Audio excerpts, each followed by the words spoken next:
Backstage Pass, Institute of Gaming. For more details, contact 7093965965.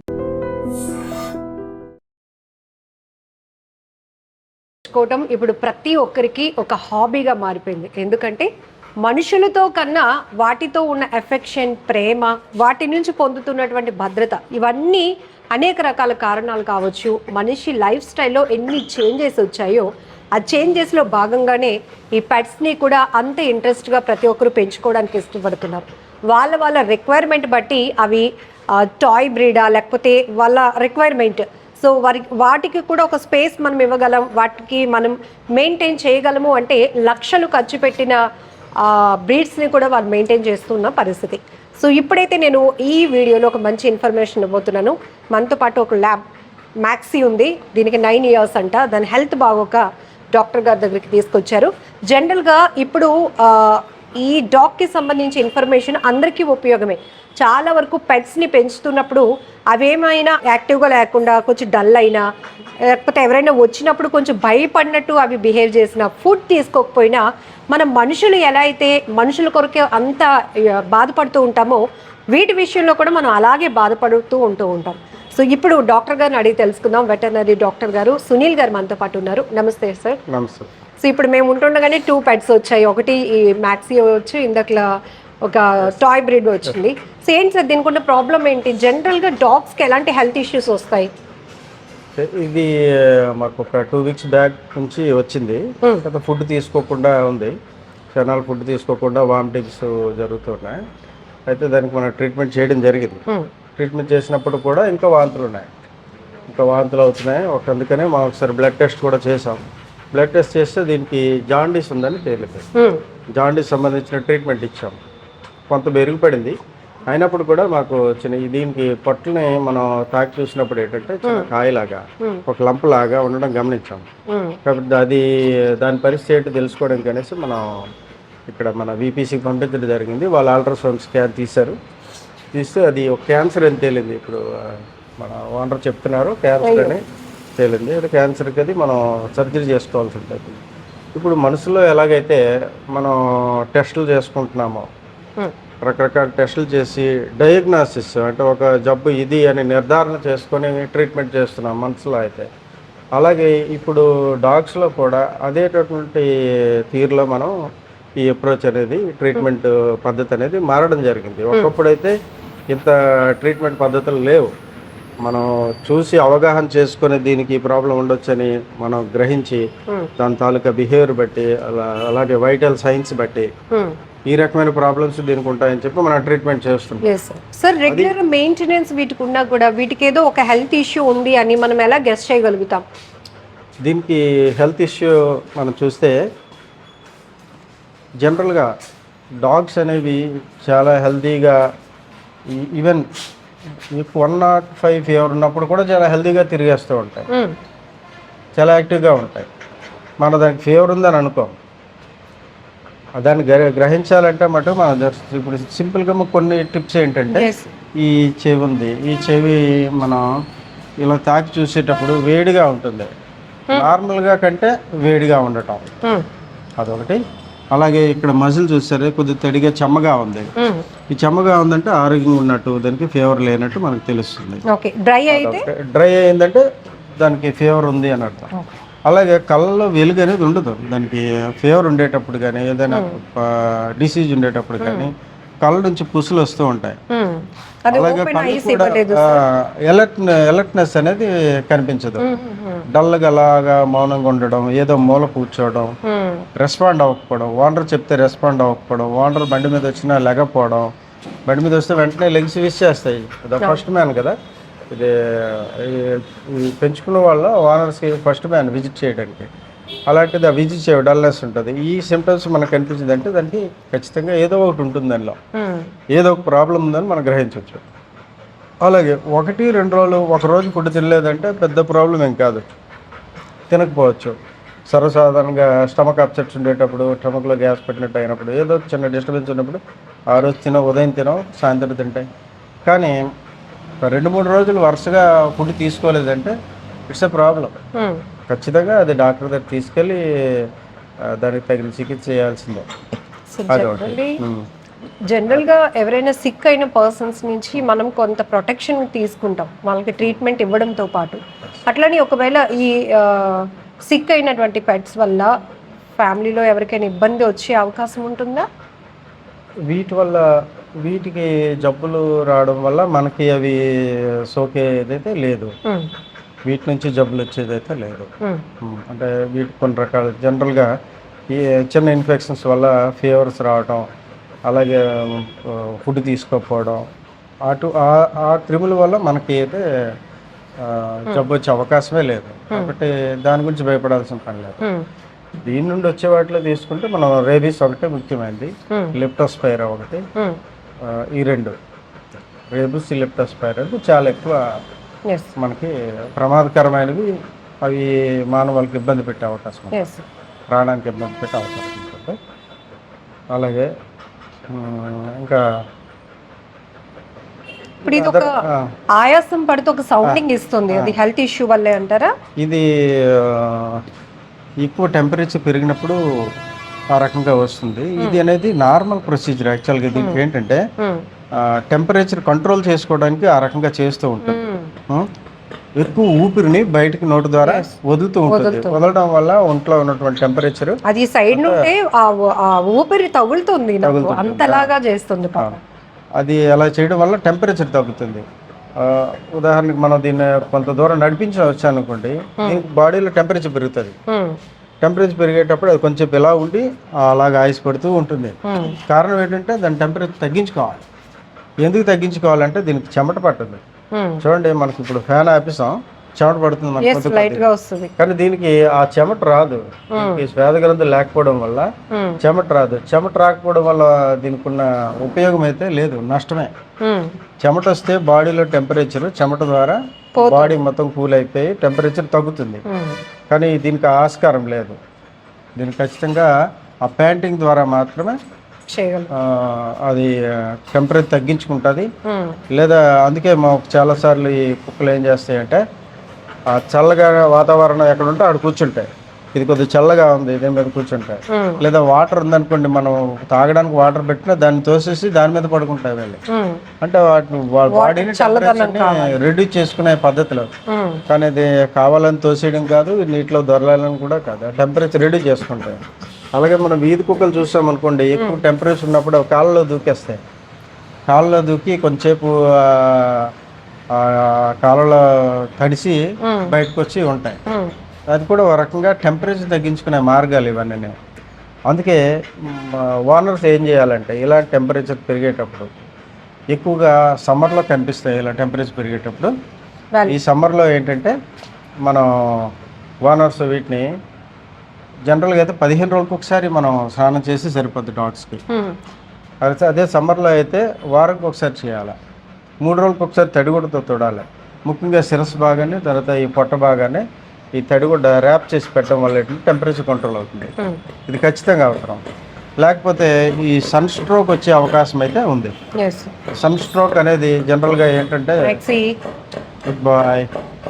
Sun stroke అనేది owners పొరబడుతుంటారు. నేను ఈరోజు ఎండలో పెట్టలేదు, అయినా మా కుక్కకి డాక్టర్ గారు సన్ స్ట్రోక్ వచ్చింది అని చెప్తున్నారు, అది తప్పు అన్న దీనిలో ఉంటారు. అది కూడా అది కుక్కని మనం ఎండలో పెట్టినంత మాత్రాన సన్ స్ట్రోక్ రాదు. ఇప్పుడు వేడి గాలి తగిలే చోట సన్ షేడ్లో ఉండేటప్పుడు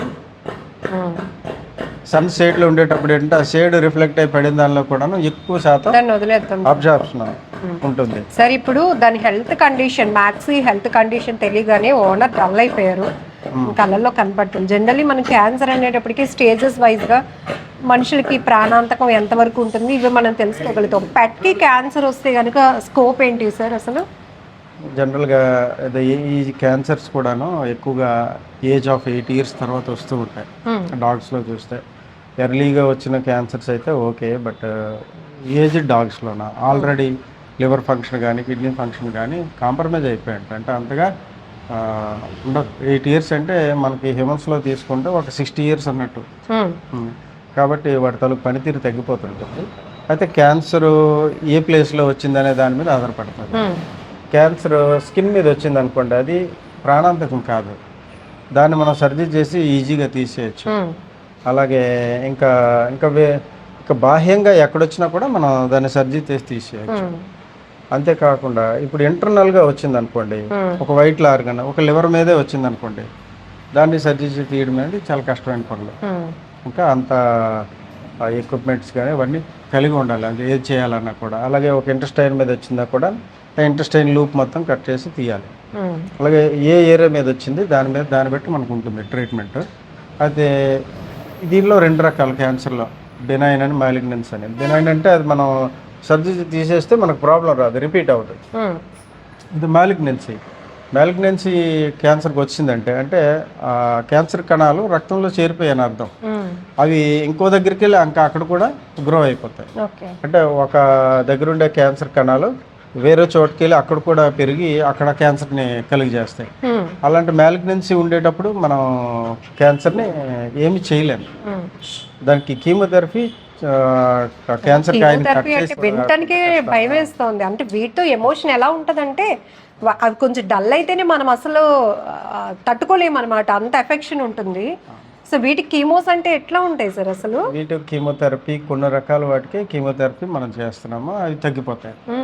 ఎగ్జాంపుల్గా తీసుకుంటే ఆడవాటిలో కానీ మగవాటిలో కానీ మర్మ అవయవాల మీద కాయలు వస్తాయి. దాన్ని వెనేరియల్ ట్యూమర్స్ అని అంటారు, వెనేరియల్ గ్రాన్యులోమా అని అంటాం. అలాంటి ట్యూమర్స్ అయితే కీమోథెరపీ ఒక డోస్ ఇస్తే తగ్గిపోతాయి. దాంట్లో లక్షణాలు ఏంటంటే మర్మావయంలోన కాయలాగా ఏర్పడి రక్తస్రావం ఎప్పుడు జరుగుతూ ఉంటుంది. అలాంటి దానికి మనం ఒక సింగిల్ డోస్ ఇంజెక్షన్ చేస్తే క్లియర్ అయిపోతుంది. అయితే ఏ కీమోథెరపీ తీసుకున్నా కూడా ఏమవుతుందంటే డల్నెస్ అయితే వచ్చేస్తుంది కంప్లీట్గా. కొన్ని తట్టుకోగలవు, కొన్ని తట్టుకోలేవు. తట్టుకోలేనివి ఏంటంటే బాగా నీరసించిపోతాయి, వాంతులు అయిపోవడం, జుట్టు రావటం, వికారంగా ఉండటం, ఇవన్నీ ఆ కీమోథెరపీ డ్రగ్ తీసుకున్న వాటిలో కనిపిస్తూ ఉంటాయి. కొన్ని దేనికైతే కొద్దిగా హెల్దీగా ఏజ్ తక్కువ ఉండే వాటిలోనైతే ఈ కీమోథెరపీ వల్ల రికవరీస్ బాగా కనిపిస్తాయి. అదే కొద్దిగా ఏజ్డ్ వాటిలో మటుకు కొద్దిగా ఇబ్బంది కీమోథెరపీ వల్ల. So generally lab life span ఎట్లా ఉంటుంది సార్? జనరల్గా ఏ డాగ్ అయినా ఈ ల్యాబ్ డిపెండ్స్ ఆన్ బ్రీడ్ అంటే మనం ఈ ల్యాబ్లో తీసుకుంటే 8 to 12 years మ్యాక్సిమం మనం గమనించాము. అబౌట్ 12 years కూడాను చాలా తక్కువ కనిపిస్తుంటాయి. 15 years వరకు మ్యాక్సిమం అనుకోవచ్చు, కానీ 8 to 12 years మ్యాక్సిమం. అలాగే ఈ పొమేరియన్కి అయితే అప్ టు 18 years వరకు కూడా మన దగ్గరకు వచ్చినాయి, చూసాం. 18 years డాగ్స్ కూడా పొమేరియన్లో కనిపించాయి. అలాగే స్ట్రే డాగ్స్లో కూడా మనకి మన ఇండియన్ బ్రీడ్స్ పెంచుకుంటుంటారు కదా, అవి కూడా ఎక్కువ సంవత్సరాలను గమనించాం. కానీ ల్యాబ్స్లో కొద్దిగా తక్కువ, కంపేరిటివ్గా తీసుకుంటే కొద్దిగా ఏజ్ అనేది తక్కువ. సార్ పెట్స్లో క్యాన్సర్ గుర్తించినప్పుడు వాటిలో ఇప్పుడు మనుషులకి వెయిట్ లాస్ అయిపోవడం రకరకాల చూస్తూ ఉంటాం కదా లక్షణాలు, వీటికి కూడా అలాంటి ఇండికేషన్స్ ఏమైనా గమనించగలుగుతామా? హెయిర్ ఫాల్ అట్లా ఏమైనా ఉంటాయా? అలా ఉంటుంది, డిపెండ్ ఆన్ క్యాన్సర్ రకం బట్టే మనకి ఉంటుంది. అలాగే ఇప్పుడు చూడండి, దీనికి ఇది పొట్టలో క్యాన్సర్ ఉంది, బట్ దీనిలో వెయిట్ అది సేమ్ వెయిట్, అది స్టార్టింగ్ నుండి మనం చూస్తున్నాం. ఇది ముందు నుండి వెయిటే ఉంది. వెయిట్ గెయిన్ అవ్వడం కానీ తగ్గడం కానీ లేదు. ఫుడ్ ఇంటేక్ అంతా నార్మల్గానే ఉంది, ఎక్సెప్ట్ ఇది వచ్చిన తర్వాత, ఈ పొట్టలో క్యాన్సర్ వచ్చిన తర్వాత వామిటింగ్స్ డెవలప్ అయ్యాయి. అంతకుమించి దీనిలో అంటే కీమోథెరపీ తీసుకున్న తర్వాత మట్టుగా హెయిర్ ఫాల్ కనిపిస్తుంది, అది కారణం. కీమోథెరపీ తీసుకుంటే ఒకవేళ బ్లడ్ ఇన్ఫెక్ట్ అయింది అనుకోండి, అప్పుడు నీరసించిపోయి సన్నం కావడం ఇలాగా కనిపిస్తుంది. అదర్వైజ్ లోకలైజ్డ్ ట్యూమర్ అయితే ఏమవుతుంది, అక్కడే ఉంటుంది ట్యూమర్. అది ఇంకా అదర్ ఆర్గాన్స్కి ఎఫెక్ట్ చేయదు కాబట్టి నీరసించిపోవడం కానీ, ఆకలి లేకుండా ఉండడం కానీ, వెయిట్ తగ్గిపోవడం కానీ జరుగుతుంది. సో మీ దగ్గరికి రకరకాల బ్రీడ్స్ని ఓనర్స్ తీసుకొస్తూ ఉంటారు ట్రీట్మెంట్ నిమిత్తం.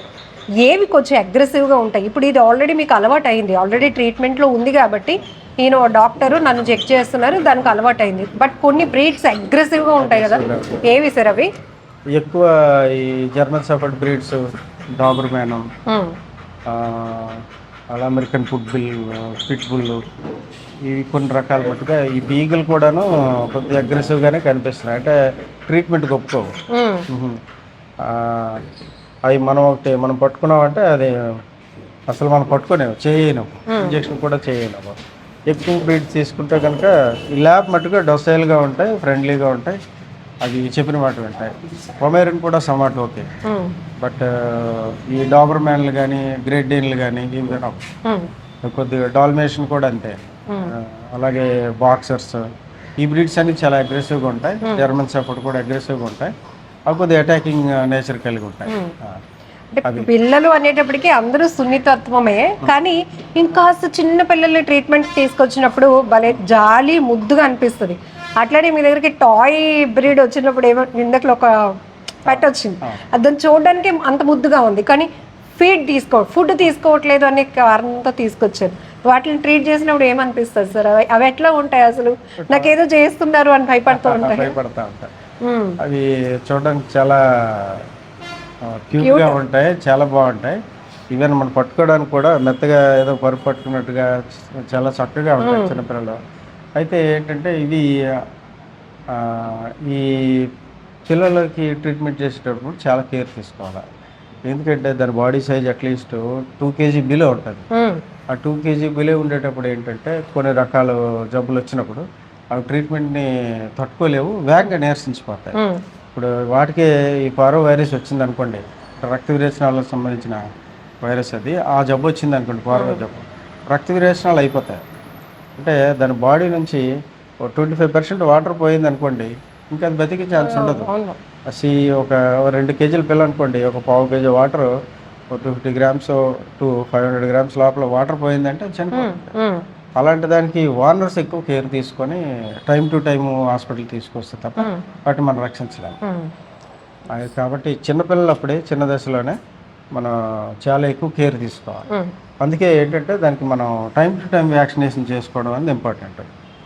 మనం ఆ కుక్కలకి 45వ రోజునే మనం 18 వ్యాక్సిన్ అని వేస్తాం. 8 రకాల జబ్బులకి ఆ వ్యాక్సిన్ పనిచేస్తాం, ఒక వ్యాక్సిన్.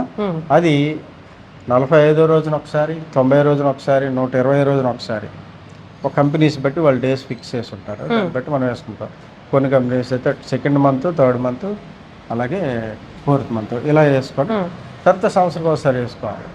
ఫస్ట్ మట్టుకు 3 సార్లు మనం కరోనాకి ఎలాగైతే వేసుకున్నామో first dose, booster, second booster అనేది, అలాగే వీటికి కూడా first dose, first booster, second booster అనేది వేసుకుంటే ఇమ్యూనిటీ వస్తుంది. ఆ జబ్బుని తట్టుకోగలిగే ఇమ్యూనిటీ వస్తుంది, లేదంటే ఆ ఇమ్యూనిటీ రాదు. అది మనం చూసుకోవాలి. వ్యాక్సిన్ చాలా ఇంపార్టెంట్. అలాగే డీవార్మింగ్, పొట్టలో పురుగులు గురించి ఎక్కువగా ఈ ప్లసెంటాతో, అంటే తల్లి నుంచే కొన్ని పురుగులు పేగుల ద్వారా పిల్లల్లోకి వెళ్తాయి, పిల్లల పేగుల్లో ఉంటాయి. అవి రౌండ్ వామ్స్ అని అంటాం ఎలుక పాములో. వాటిని తీయాలంటే డీవార్మింగ్ చేసుకోవాలి. ప్రతి 15 రోజులకు ఒకసారి 6 నెలల వరకు మనం ఆ డీవార్మింగ్ చేసుకున్నట్టయితే పొట్టలో పురుగులు పోయిన తర్వాత ఈ తినే ఆహారం దాని నుండి పడుతుంది, లేదంటే ఇది వీక్నెస్ అయిపోతుంది. పత్తి పెరుగుదల ఉండదు, వీక్ అయిపోతుంది. పొట్ట ఒకటే పెరుగుతుంటుంది, తక్కిందంతా దుమ్ముల్లాగా అనిపిస్తూ ఉంటుంది. దానికి కారణం ఏంటంటే పాట్ బెల్లి ఎపిరియన్స్ అని అంటాము. ఈ పొట్టలో ఎక్కువ పురుగులు ఉండిపోవడం, ఆ పురుగులు తిని అవి పెరుగుతూ ఉంటాయి. దీనికి ఏంటంటే దానికి ఎనర్జీ రాదు, ఆ బాడీ బిల్డింగ్ అవ్వదు, పప్పి అలా ఉండిపోతుంది. కాబట్టి కంపల్సరీగా పప్పీకి మట్టుగా డీవార్మింగ్ ఇంపార్టెంట్.